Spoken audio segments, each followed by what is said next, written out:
it's Steve the Amateur Historian back in the downtown area. And, I'm just thinking, I'm kind of an introverted guy, and when I first started doing vlogs, the first day I ever did a vlog in Portland, like, if there was a person within, like, 50 feet of me, I would just clam up and be like, find another spot to do it.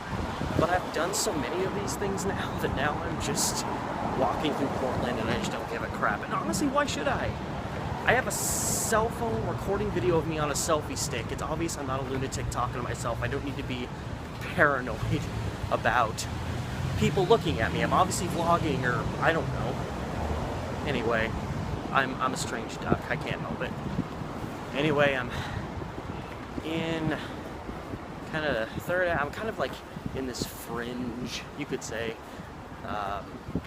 kind of where Old Town's a little bit that way, a bunch of new buildings are here, Portland State's kind of that way, and I got a dark video for you today. Steve the Amateur Historian.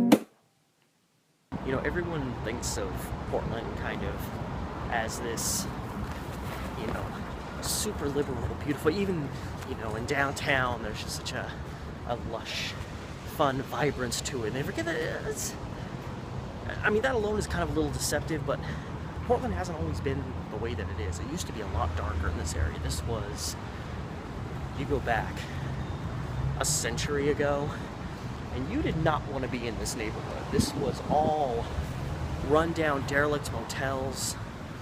Pretty much everyone who lived here was either homeless, they were alcoholics, criminals, bootleggers. Like, you were in serious trouble if you were in this neighborhood 100 years ago, 80 years ago, 90 years ago. And I'm going to bring to you a video about one of the most prominent spots in this area. Now, this yellowish, grayish, whitish, lots of stuff going on over here building. This building was built in 1979. And before that, there was actually one of many derelict hotels in this area that stood at this spot. I'm at Southwest 3rd and Salmon, as you can see. And up until 1967, at this spot where, again, this building is, there was a hotel here known as the Reed Hotel. Not Reed like the last name usually spelled, but Reed like reading a book, R-E-A-D. And some messed up shit happened here. So this building behind me, it spans from 4th all the way to 3rd down there. So it runs a whole city block, and somewhere in the middle, because they reference how it was across the street from the park block. Well, not the park blocks, but blocks in the city where there's park space. Because you go a little further that way, it's actually called the park blocks. And it says in the middle, so I'm guessing it was kind of a tall, thin hotel, and there was another building here and another building there, because it says in the middle. It doesn't just say on Salmon between 3rd and 4th. That's where the hotel was located. And, there was derelict guys would take women up there and beat them up. There were, from what I read, actually 2 reported cases when the hotel was here of women literally, while trying to escape men who were trying to rape them, literally were either pushed or fell out of the windows to the ground below. And that's just one story regarding this place. When the hotel was here, it was very prominent for bootleggers. The woman that ran the hotel had a criminal record herself, and so this place was a haven to hide criminals, whether they were bootleggers, thieves, whatnot. And there were many cases of very severe crimes that happened by people who were living here, kind of being hidden and protected. There was a case of 2 guys that were living in the hotel, raided and ripped off this roadhouse on the east side of town, and got busted, did a couple years in prison. One of the guys got out, like within a year, was back in prison for, I think, like armed robbery or something. But the other guy that was involved, I believe his name was Fay Wise, he actually was implicated, because when he got out of jail, he came back to the Reed Hotel. Came right back where he was when he was still free. Played his rhetoric game about how he was trying to become a reformed criminal, but that obviously wasn't happening. And he became implicated in a murder that was deemed a suicide by the police, because pretty much the police couldn't figure out who exactly did it, and so they deemed it suicide. A woman was found in the Washington Park area along the old reservoir that was there, and she had been garroted to death, literally strangled to death with wire. And, you know, witnesses saw her talking to a guy in front of the hotel here that night. They saw her get into a car with another guy. Someone saw two guys fleeing from the reservoir area in Washington Park where this woman was later found. They just couldn't quite pin it on these two guys, and so while it's regarded officially as a suicide, it's an unsolved murder. I mean, who are we kidding? So, and a little later on, there was another case out of this place. There was a woman who relocated to the Pacific Coast from West Virginia, lived in Seattle for a while. She was kind of derelict. She had a child she couldn't take care of.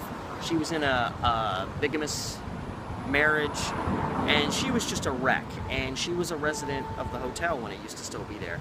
And this is another one of these stories that just shows that the primary, like, just horrible crimes that happened in this place were often crimes perpetrated on women. Along with the bootlegging that was going on, there were actually, like, I think legit gangsters who helped protect people who stayed here from the police, or, you know, they pay off government people to not harass them even though they were committing crimes left and right. And that's 100 years ago. You know, crime busting wasn't as sophisticated, you could say, as it, I mean, in some cases is, in some cases could and should be. But this woman, she was living out of here. She ended up having to take to sleeping around with guys. She pretty much became a prostitute to, you know, keep herself afloat. And she went outside. She was standing in front of the hotel, literally right over there. And this guy who also lived in there when that hotel was here, you know, a guy with a horrible criminal record, he apparently walked out and said, "Hey, you waiting here for me?" And she was like, "Yes." Like, here's another John, you could say. They went up to his room, and he claims that he caught her trying to steal his wallet. He smacked her around a little bit and then left to go down to one of the dive bars to get drunk. And apparently when he came back, she was dead in his bed, blood all over her face. You know, his story is, oh, she tried to steal something, I had to smack her around a little bit. And yet when she was discovered, her skull was fractured, like it was a brutal homicide. And he apparently was quoted as saying, like, "Wow, I didn't realize someone could die from just a couple blows like that." Dark, sinister, messed up people, and they were all over the place. This was, you know, Portland's main prostitution rings were here. Bootleg, every single crime you could think of, this was the hub of it in the downtown area. You know, if you go back 100 years ago. And so much of it came out of the hotel that used to be right behind me there. From what I remember, the hotel was, I don't remember exactly when the hotel was built, but I know that kind of its criminal elements and how it was kind of having gangster protection dates back to the 1910s. So, you know, again, about 100 years ago. And, you know, it was always a dive. And it finally shut down in 1967. Building was eventually demolished. Probably sat here empty for a while. And then 12 years later, 1979, this place behind me came up in its place. Just screwed up Portland history. And I want to thank, I believe it's the Slabtown Chronicle, or Slabtown, their blog posting. They post all kinds of weird, crazy stories like this, these little stories about Portland that people usually don't know about. And I got a lot of my information from reading their information. And another kind of element to this thing that's really interesting is, you know, here's this building, so the hotel was right there, and you think all this crime and corruption is going on, and literally diagonal from it was the Multnomah County Courthouse, you know, justice and law, and it was literally feet from where this literally murder hotel is located. It's just kind of funny the way, you know, crime and justice, it's always just one block away from each other. Someone's playing my instrument of choice. Someone's blaring a trumpet in town. I mean, it's Portland, stuff like that happening all the time, but 6th through 8th grade, I was in middle school and high school band, or elementary school, middle school band, and I played trumpet right in the middle in the back. But anyway, so this is, you know, the courthouse here, right across the street from, or diagonal from where the hotel was. But that's not the only place that was in really close proximity of this murder hotel. And so now I'm on the other end of the courthouse building, which is this big building right here. And one more full block down, this is City Hall. So both the county courthouse and the City Hall were literally 1-2 blocks away from the Reed Hotel. And there you have it, folks. It got dark all of a sudden. No, realistically, I actually forgot to do an ending for the video because I suddenly realized there was another possible video I could do as I was getting to the end there at City Hall, and I was done doing what I wanted to do on the film. So I got home with the footage and was like, huh, this kind of ends a little abruptly, but I'm going to be doing a few more videos kind of on the kind of more desolate history of the downtown Portland area. I have a video coming up about the South Auditorium district, which was the southern part of downtown Portland that pretty much was wiped off the face of the earth in the 1960s.